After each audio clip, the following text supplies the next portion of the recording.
할렐루야. 앞뒤자고 기쁨으로 인사하겠습니다. 보고 싶었습니다. 감사합니다.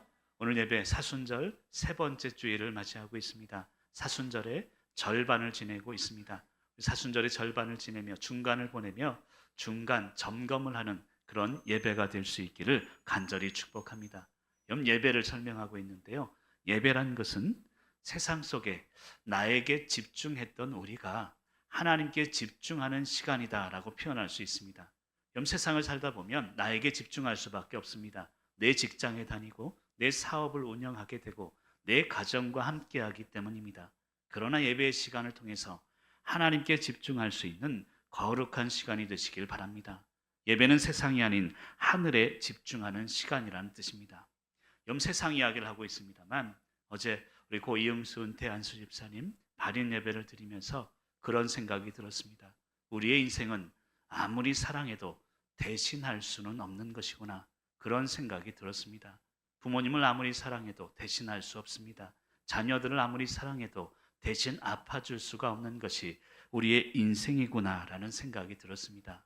그것이 우리 인생의 슬픔이죠. 하지만 예배를 통해서 슬픔에 집중했던 우리가 소망에 집중하는, 하나님께 집중하는 거룩한 시간으로 변화되기를 소망합니다. 그럼 사순절을 보내고 있는데요. 사순절 기간 동안에 저는 개인적으로 늘 그렇습니다. 늘 하나님이 주시는 시험을 경험합니다. 육체적인 어려움이 있을 때도 있고요. 사순절 기간 동안에 교회에 또 혼란이 올 수도 있습니다. 하나님이 주시는 시험의 시간들이 꼭 있다는 것이죠. 그런데 유혹과 시험은 좀 다릅니다. 여러분, 사단은 유혹을 주고 하나님은 시험을 주신다는 것을 우리는 깨달아야 합니다. 목사님, 유혹과 시험의 차이가 무엇입니까? 라고 저에게 묻는다면 유혹은요, 처음에는 달달한데 나중이 있습니다. 그게 유혹입니다. 처음에는 달콤하게 다가오지만 시간이 지날수록 우리에게 쓴 결과를 준다는 것입니다. 그러나 하나님이 주시는 시험은 처음에는 씁니다. 이해할 수가 없습니다. 하지만 나중에 그 시험에 대한 달콤한 열매, 좋은 열매를 우리에게 선물로 주실 줄 믿습니다. 유혹은 땅이 목적이지만 시험은 하늘이 목적임을 우리는 깨달아야 된다는 것입니다. 시험이 있다는 것은요, 하나님께서 내 삶에 간섭하신다는 뜻입니다.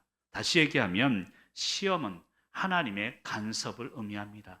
한번 따라 하실까요? 시험은 하나님의 간섭입니다.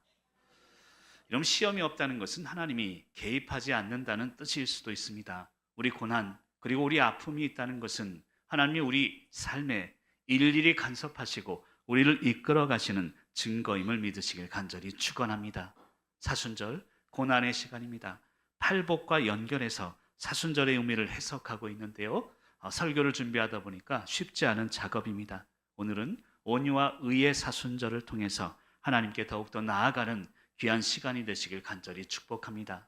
여러분, 온유와 의가 무엇인지를 먼저 우리는 알아야 합니다. 우리는 보통 온유하다라고 하면 이 사람이 성품이 부드럽고 따뜻하다, 이런 생각을 가질 수 있습니다. 물론 맞습니다.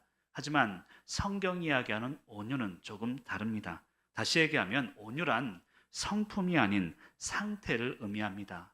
부드럽고 따뜻한 성품이라기보다는 우리가 하나님을 만나고 예수 그리스도를 경험한 상태를 의미한다는 것입니다. 조금 더 설명드리면 선천적인 성품이 아니라 후천적인 깨달음을 의미한다는 것입니다.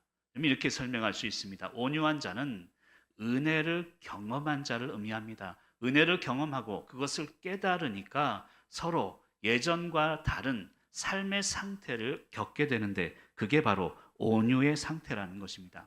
여러분, 온유한 사람은요, 완벽하지 않고 빈틈이 많을 때가 많습니다. 완벽은 온유의 개념과 조금 거리가 멀기 때문입니다. 여러분, 세상은 완벽을 원하죠. 그래서 자꾸 스펙을 쌓아갑니다. 물질을 쌓으려 하고 권력을 쌓으려고 합니다. 그러나 하나님은 한 군데 쌓기보다 여러 군데 많은 곳에 내려놓기를 원하시는 분임을 믿으시길 바랍니다. 온유란 빈틈을 의미하기도 한다는 것입니다. 또한 의에 대해서도 마찬가지입니다. 의란 우리는 보통 옳고 그름에 대한 생각을 합니다. 하지만 옳고 그름에 관한 것이 아니라 하나님에 관한 것이 바로 의의 개념임을 알아야 합니다. 땅에 관한 게 아닙니다. 하늘에 관한 것입니다. 그래서 마태복음 6장 33절은 너희는 먼저 그의 나라와 그의 의를 구하라. 그리하면 이 모든 것을 너희에게 더하시리라. 먼저 하나님 나라에 집중할 때 그것이 의임을 설명하고 있습니다. 여러분, 당시 로마의 힘에 지배를 받던 그런 상황이었습니다. 로마의 힘, 여러분, 로마의 힘이 그때는 의였습니다. 힘이 있는 자가 의로운 자였고, 그때 당시의 의의 개념은 힘 앞에서 더 큰 힘으로 갚아주는 것, 누르는 것, 그것이 의임을 생각하고 있었다는 것입니다. 그런데 그런 상황에서 예수님은 의에 줄여야 한다, 의에 목말라야 한다, 이것을 분명하게 선포하고 있습니다. 왜냐하면 진정한 의는 풍성함으로, 어떤 힘으로 얻어지는 게 아니라 오히려 줄이고 목마르고 내려놓을 때 우리에게 얻어지는 것이기 때문입니다. 우리가 지지난주에 가난과 애통의 사순절을 설명을 드렸습니다. 이번 주는 이 온유와 의의 사순절을 고민하며 승리하시기를 간절히 축원합니다. 먼저 온유의 영적 의미를 먼저 알아야 합니다. 첫 번째로 우리 5절 말씀을 같이 한번 읽어볼까요? 시작. 여러분, 온유한 자는 땅을 기업으로 받을 것이다 라고 이야기합니다. 여러분, 우스갯소리 우리 한국 사람은 땅이 있어야 떵떵거리며 산다, 그런 농담도 하기도 합니다. 근데 말씀이요, 온유하면 땅을 받는데요, 여러분, 온유하기만 하면 하나님이 땅을 주실까요? 땅 문서를 주실까요? 오늘 말씀의 의미를 분명히 깨달을 수 있어야 합니다. 아까도 잠깐 설명드렸지만 온유란 어떤 기질이나 성품이 아니라 변화된 상태를 의미합니다. 예수님을 만난 이전과 이후의 삶이 변화된 그 상태를 의미한다는 것입니다. 좀 더 구체적으로 온유란 맡김의 상태를 의미합니다. 하나님께 맡기는 것이죠. 여러분, 누군가에게, 나보다 큰 존재에게 무언가를 맡기면 평안합니다.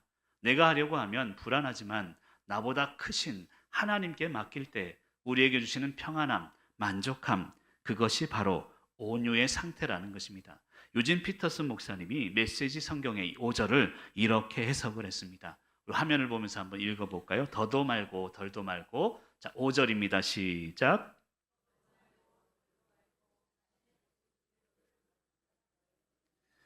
여러분, 만족하는 너희, 더도 말고 덜도 말고 지금의 모습 그대로를 만족하는 것, 이것이 온유함임을 분명하게 설명하고 있습니다.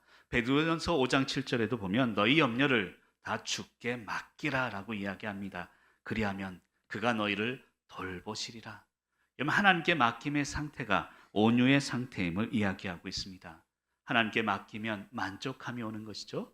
땅이 아닌 하늘을 중심으로 살아갈 때 우리의 삶, 많아도 부족해도 하늘나라인 줄 믿습니다.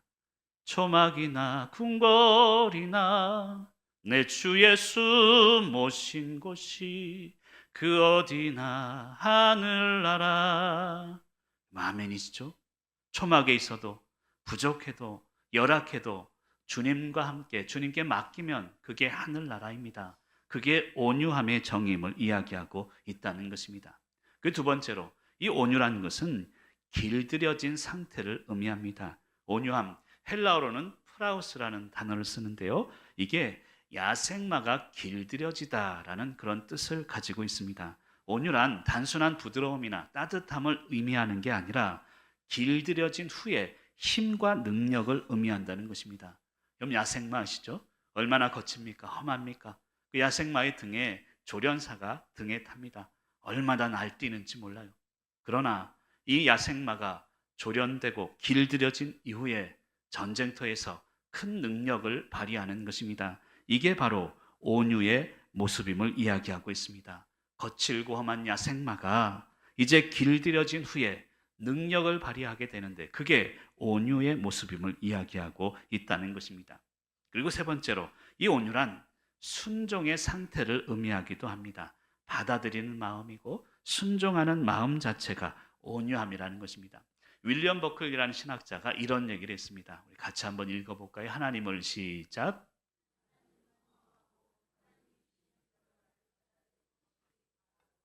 아멘. 여러분, 간단합니다. 온유라는 것은 지금 상황 그대로를 인정하고 받아들이는 것이 바로 온유라는 것을 이야기하고 있습니다. 때로는 부족하죠.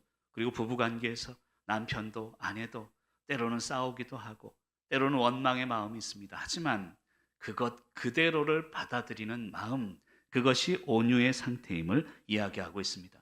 민수기 12장 3절에 보면 이 모세에 대한 이야기를 합니다. 이 사람 모세는 온유함이 지면의 모든 사람보다 더하더다라고 이야기를 하고 있습니다. 이때 온유함은요, 아나브라는 히브리어를 씁니다. 근데 이 아나브의 뜻이 재미있습니다. 온유하다가 아니라 너무 가난하다, 비천하다, 그래서 순종하다라는 이야기가 담겨져 있습니다.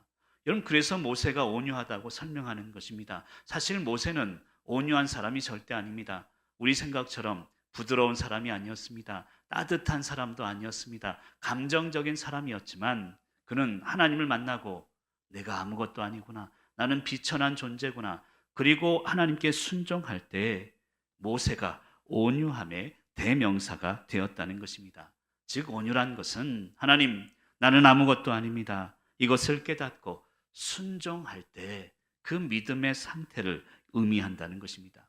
근데 아이러니한 게 있습니다. 이 민수기 12장 3절은요, 모세가 썼습니다. 아니, 모세가 스스로를 쓰면서 자기가 제일 온유하대요. 이 땅에서 제일 온유하다고 자화자찬하고 있습니다. 그럼 제가 만약에 여러분, 제가 한국교회에서 제일 잘생겼습니다, 보세요. 아무도 아멘도 안 해주시고 동조를 안 해주시죠? 이건 말이 안 되는 겁니다. 모세가 자기 스스로를 온유하다, 세상에서 제일 온유한 존재다라고 지금 이야기하는 게 어떻게 우리가 이해가 됩니까? 그런데요, 이 모세가 이처럼 자기 자신에 대해서 이야기할 수 있는 능력이 있습니다. 하나님 앞에 나는 아무것도 아니군요, 이것을 깨닫고 나서 순종하고 나니까 당당할 수 있다는 것입니다. 사랑하는 성도 여러분, 이 온유의 마음을 품고 승리할 수 있기를 간절히 축원합니다. 근데 온유한 자가 땅을 얻는데요, 땅은요, 그 당시에 힘을 의미합니다. 힘이 있어야 땅을 차지하는 것이고요, 당시 고대 전쟁은 그 목적이 땅에 있었습니다. 땅을 차지하기 위한 전쟁이었다는 것이죠. 여러분, 그러면 오늘 말씀을 보세요. 온유한 자가 땅, 힘을 얻는다, 이 말은 사실 온유가 세상을 이기는 능력이고 온유함이 힘이라는 것을 설명하고 있다는 것입니다. 여러분, 그럴 때 있습니다. 내가 온유함을 가지고 아까 이야기했던 내가 맡기고 그리고 길들여지고 예전과 다른 모습으로 살아가며 순종하며 살 때 바보처럼 느낄 때가 있습니다. 나는 아무것도 아니고, 근데 세상은 비교가 됩니다. 하지만 온유함이 힘이고 능력이라는 것은 두고 보면 안다는 것입니다. 내가 하나님 앞에 온유함의 삶을 살게 되면 하나님은 드디어 땅을 주시고 여러분의 삶을 열어주실 것을 확신하는 저와 여러분이 되시길 간절히 축원합니다. 그 두 번째는요, 의에 대한 영적 의미를 우리가 알 수 있어야 합니다. 우리 6절 말씀을 같이 한번 읽어볼까요? 6절입니다. 시작. 아멘. 여러분, 온유한 자는 땅을 얻을 것이고 의에 줄이고 목마르면 배부를 것이다 라고 오늘 말씀은 축복하고 있습니다. 그러면 의란 어떤 것인지를 또 알아야 합니다. 의란 것은 여러분 줄임이고 그리고 목마름, 두 가지의 개념을 설명하고 있는데요, 배고픔의 상태, 줄임의 상태가 바로 의의 상태임을 오늘 말씀은 이야기합니다. 여러분, 사실 과거에는 배고프니까 채웠습니다. 배고프니까 먹었죠. 그런데 현재는요, 채울수록 배고픈 시대가 아닐까, 그런 생각이 들어집니다. 과거에는 배고파서 채웠지만 지금은 채울수록 배고픈 시대를 살아갑니다. 왜 그럴까요? 조금만 더 있으면 행복할 것 같은 욕심 때문에 그렇다는 것입니다. 여러분, 저는 한 해를 시작하면서 늘 금식을 합니다. 3일, 4일, 내년에는 한 5일을 해볼까, 그런 생각을 하고 있습니다. 여러분, 금식을 하면서 한 해를 시작하는 이유는 목사가 힘을 빼야 된다는 의미입니다. 힘을 빼지 않고 목에 힘을 주면서 어떻게 1년 사역을 견딜 수 있겠습니까? 오늘 말씀도 마찬가지입니다. 의에 줄이고 목마르라, 이 말은 힘을 빼라는 의미입니다. 비우라는 의미입니다. 비워야 채워진다는 뜻입니다. 세상적인 의에 대해 비우고 하나님의 의를 채우는 귀한 우리 성도님들의 삶이 되시기를 간절히 축원합니다. 말씀이 좀 어렵죠? 근데 의라는 것은요, 이렇게 설명할 수 있습니다. 부족함을 인정하는 겸손의 태도다라고 할 수 있습니다. 나는 부족합니다. 이것을 인정할 때 겸손, 그리고 그게 의가 된다는 것입니다. 여러분, 앤드루 머레이라는 이 목사님이 겸손이란 책을 썼는데요. 거기 보면 겸손에 대해서 이런 고백을 합니다. 우리 같이 한번 또 읽어볼까요? 겸손이란, 시작.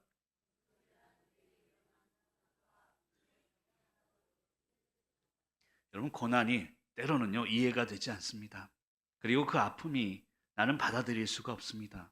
그러나 진짜 겸손이란 것은 지금의 고난, 아픔, 당연하구나, 이것처럼 여기며 받아들이는 것을 바로 겸손이라고 할 수 있다는 것입니다. 그래서 오늘 말씀은 이야기합니다. 줄여야 하고 목말라야 하고 그래야 받아들일 수 있다는 것입니다. 다 차 있는데 도저히 받아들일 수가 없는 것이죠. 사랑하는 성도 여러분, 줄이시길 바랍니다. 그리고 목마르시기를 간절히 소망합니다. 예수님도 줄이셨습니다. 마태복음 4장 2절에 보면 40일을 밤낮으로 금식한 후에 줄이신지라라는 표현을 합니다. 배고프셨겠죠? 목마르셨을 겁니다. 그런데 바로 이어지는 4절에서 그런 선포를 하십니다. 사람이 떡으로, 아니야, 하나님의 입으로 나오는 말씀으로 살 것이야 라는 표현을 하고 있습니다. 여러분, 줄였다는 것은 떡으로 채우는 게 아닙니다. 줄이고 목마른 것은 말씀으로 채워야 된다는 것을 설명하고 그것이 바로 의임을 이야기하고 있다는 것입니다. 세상적인 떡이 아닌 말씀에 대한 배고픔을 의미합니다. 사단은 늘 시험합니다. 야, 배고프지? 떡 필요하지? 그러나 주님은 말씀하십니다. 배고플 때 말씀이야. 말씀에 대한 배고픔을 의로 설명하고 있다는 것입니다. 사랑하는 성도 여러분, 오늘 말씀을 통해 줄이시길 바랍니다. 목마르시길 바랍니다. 그러나 떡이 아닌 말씀에 대한 목마름으로 의로운 삶을 살아가는 저와 여러분이 되시길 간절히 축원합니다. 그 두 번째 의는요, 목마름의 상태를 의미합니다. 무엇에 목마를까요? 결론부터 말씀드리면 은혜에 목말라야 하는 것입니다. 사랑하는 성도 여러분, 지금도 은혜에 목마르는 그런 삶을 살아가는 저와 여러분들이 되시길 바랍니다. 로마서에서 의는요, 구원이라고 할 수 있습니다. 그러니까 의에 목마르다는 것은 구원에 목마르다는 것을 의미합니다. 한번 잘 들어보세요. 여러분, 구원은요, 이미 이루어졌으나 아직 완성된 것은 아닙니다. 이 말을 분명하게 이해를 해야 합니다. 한번 읽어볼까요? 구원은, 시작. 아니, 목사님, 구원은 선물이라 하는데, 아니, 그렇다면 인간이 살아가면서 이 구원을 완성해야 합니까? 인간이 완성할 수 있는 게 구원입니까? 이렇게 물어볼 수 있을 것 같습니다. 근데 구원의 완성이란 것은요, 나의 구원으로부터 우리의 구원으로 확장되는 것을 설명하고 있다는 것입니다. 나만 구원받고 끝나는 게 아니라 우리의 가족이, 우리의 자녀가, 내가 알고 있는 사랑하는 존재들이 함께 구원받기를 원하는 것, 그것이 구원의 완성이라는 개념이라는 것입니다. 어제 고이응수 은퇴한수 집사님 장례식을 치르면서 너무너무 또 저조차도 슬프고 지금도 허전했습니다. 지금도 허전하고요. 근데 어제 장례 예배를 다 마쳤는데 우리 이미경 선교사님이 목사님 감사 인사를 좀 한대요. 시간을 드렸더니 얼마나 간절하게 복음을 증거하시는지 몰라요. 가족들 앞에 두고 사랑하는 오빠에게, 사랑하는 언니에게 간절한 마음으로 복음을 전파하는 모습 속에서 저는 큰 감동을 받았습니다. 어떻게 보면 에디오피아에서 지금까지 했던 사역보다 더 중요한 사역을 어제 하신 것이라고 믿습니다. 여러분, 나만 구원받고, 아닙니다. 구원의 완성이라는 것은 우리가 함께 구원받아야 하는 것입니다. 우리 구역에서, 우리 가정에서, 우리 자라나는 세대들이 함께 구원받을 수 있도록 구원의 완성을 향해 목마름을 가지고 살아가는 저와 여러분들이 되시기를 간절히 축원합니다.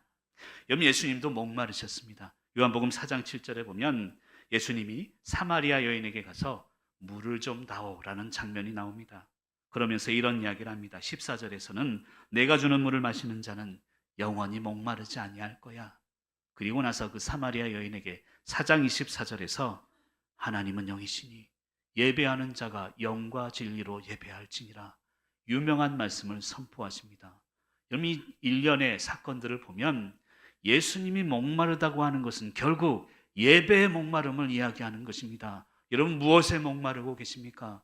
예배에 목말라야 합니다. 말씀에 목말라야 합니다. 그 간절함을 품고 하나님께 나아올 때 의에 줄이고 목마른 자의 삶을 살아가게 될 줄 믿습니다.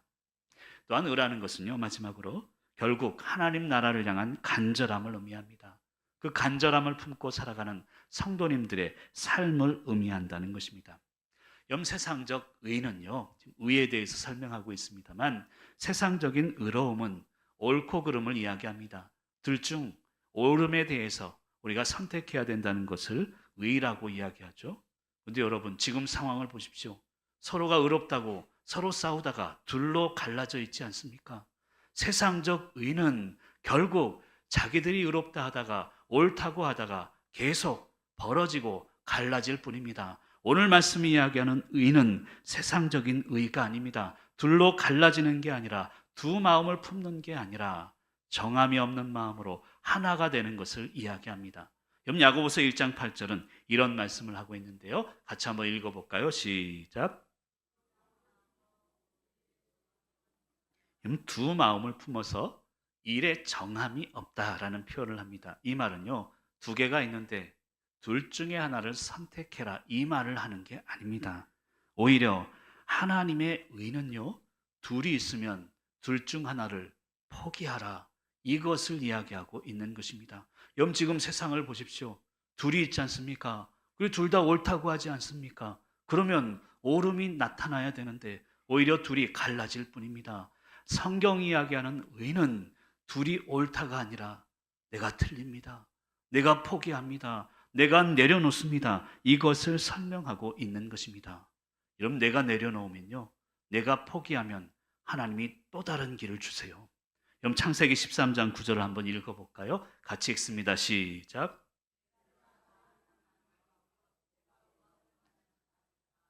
아멘. 여러분 아브라함과 롯의 이야기를 담고 있지 않습니까?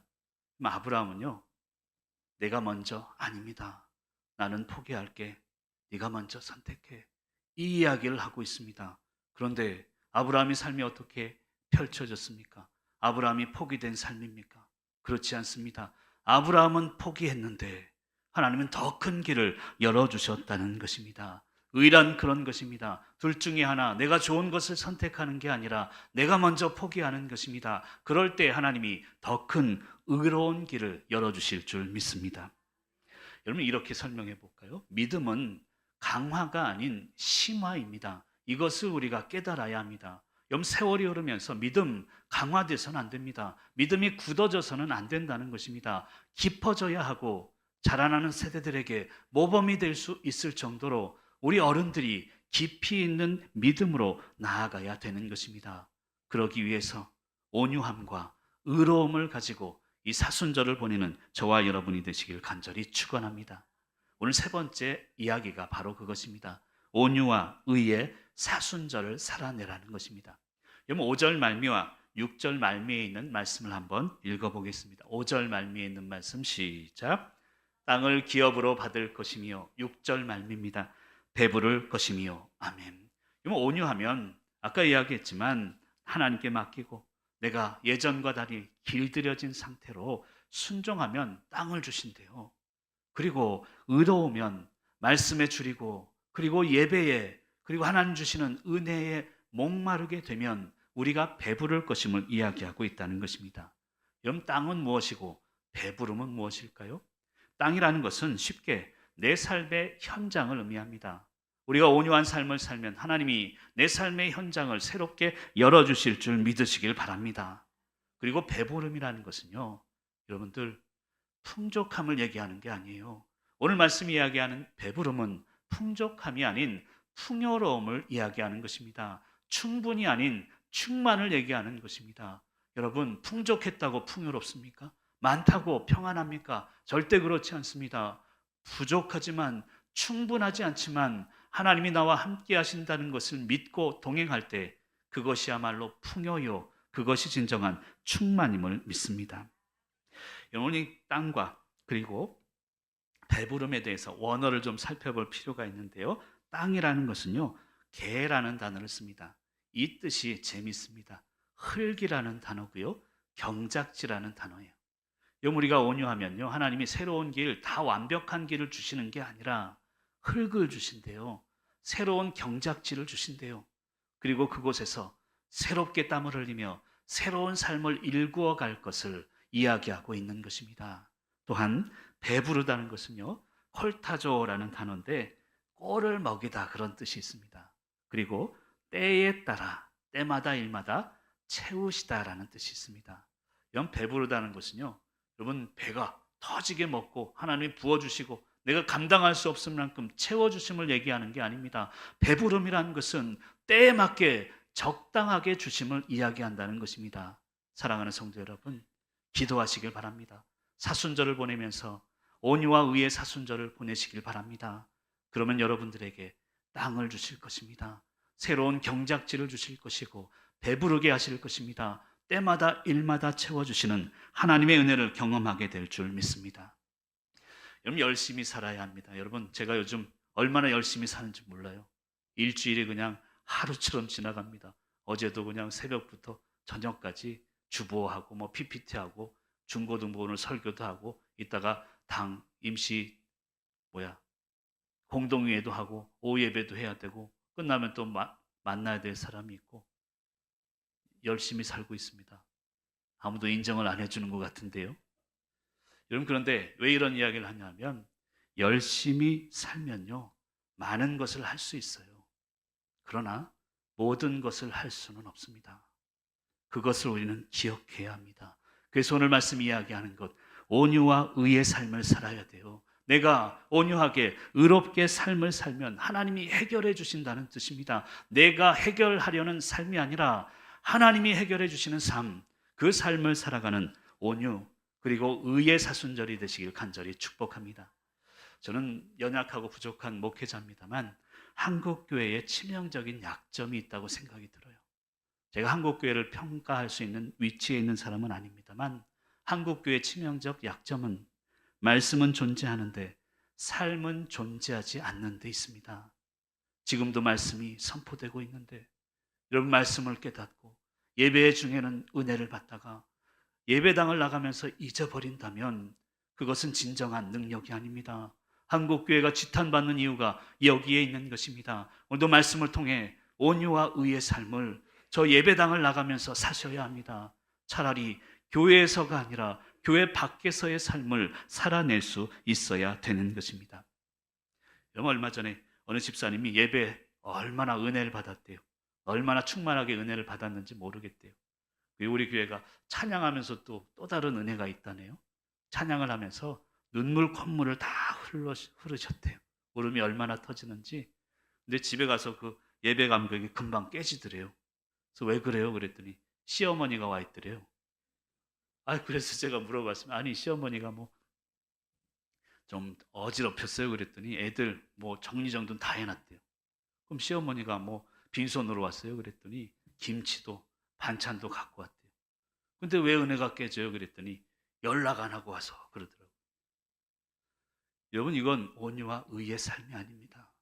자그마한 감정 때문에 하나님이 주시는 큰 뜻을 깨트려서는 안 됩니다. 이제 사순절의 중반을 살아가고 있습니다.